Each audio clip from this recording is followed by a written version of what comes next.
name is Z, and today we are talking about Storyboard Pro. So last week we talked about panels, and this week we're talking about layers. Alright, so the panels are the thing right here, and the layers are the things right here, because each panel contains multiple layers. Alright, so Storyboard Pro is great because, just like Harmony, it supports both vector layers and bitmap layers. To create one or the other, you can just go down here, and you have these little icons. So this icon means to create a vector layer. This one is for bitmaps. This one is to duplicate an existing layer. This one is to group certain layers. And this one is, you've guessed it, to delete a layer. I mean, you can create bitmap layers, but honestly, I don't really use them. I think they're useful if you're drawing a very complex background and you don't want to keep all of the strokes in vectors. But usually to draw your characters and your artwork like that, I recommend drawing in vectors, since it's more flexible. And you know, since Storyboard Pro also supports the textured vector layers that Harmony has, I don't really see why we would need bitmap layers. But yeah, aside from being lighter for backgrounds, I don't really see the use. Alright, so layers. You can rename, organize, or group your layers. So let's say that I'm continuing this beautiful scene with my crab in my tree. What if my crab had a friend, and that friend is a seagull? So I'm gonna create a new layer here, a new vector layer. It's gonna appear here. So B is going to be my seagull. So I'm going to draw a beautiful seagull with my brush. But what if there is something riding that seagull? I'm gonna add another layer and call it C, and say that there is a little mouse riding that seagull.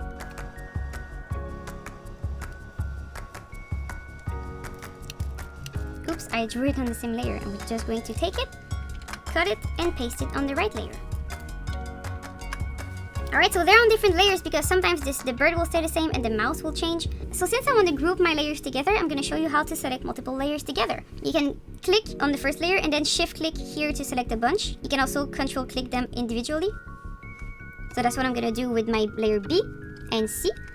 And then I'm going to click here to group them. Another thing you can do, like I said, is rename your layers. You can just double click and this will appear. You can then name that. So bird and mouse. Same thing for your layers, you could rename them.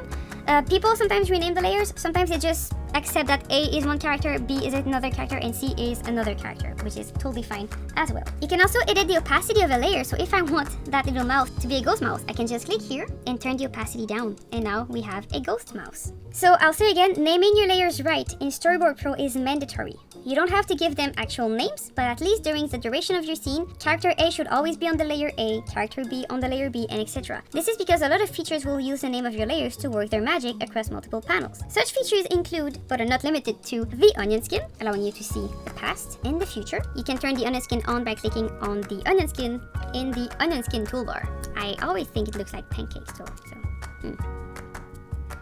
You can also show and hide all the layers of the same name across multiple panels. You can also use the Generate Auto Mask feature, which is what I'm going to show you now. So what if my bird, I want it to be filled with a blue color?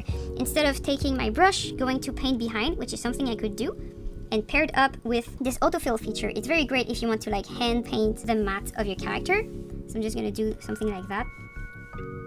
And then if my lines touch, it's going to be filled with color, which is great to fill something quick. But if you have like 10 panels with 10 layers to fill at the same time, what you can do is click here on your layer and then right click, and in there you're going to see Generate Auto Mat. If your drawing is closed or almost closed, you'll be able to create a mat either on a new layer or on the same layer but behind. So I'm going to create mine on another layer, and you can just choose the color and stuff. So I'm going to press OK.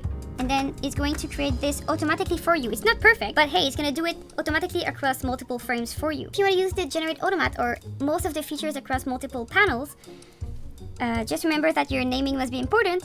And then all you have to do is click on your layer or layers, and then go here, do Control Shift or Command Shift on a Mac. And then you just have to select the layers in which you want to do the action. And then you go to Layer, Generate Automat, and there you go. That's all you need to do. Then you press OK. And it's going to add a mat for each of them on a separate layer because that's what I asked for, across multiple panels at the same time, which is great. And there's probably more features like that, but I'm not thinking about them right now. But feel free to explore. The documentation is really complete. And remember, if you need to move stuff, it's always better to do it with the artwork directly.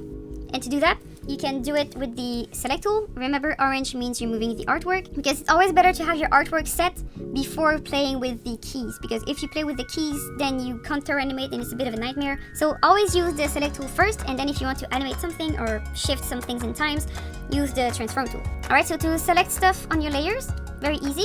If you have this layer selected and you use your black arrows or anything, you can just make your selection. If you want to select 2 layers at the same time, you just click here and then you press here. And then you shift click or control click on the other layer. And then if you select something, it's going to select both of them at the same time. And same thing for any layer that you select, like this. If you're wondering, the little guy next to your layer's name, this is just to indicate if your layer has animation or not. But this will be for another video. So I hope you had fun and that you learned a bit. And I'm gonna see you next time for more knowledge.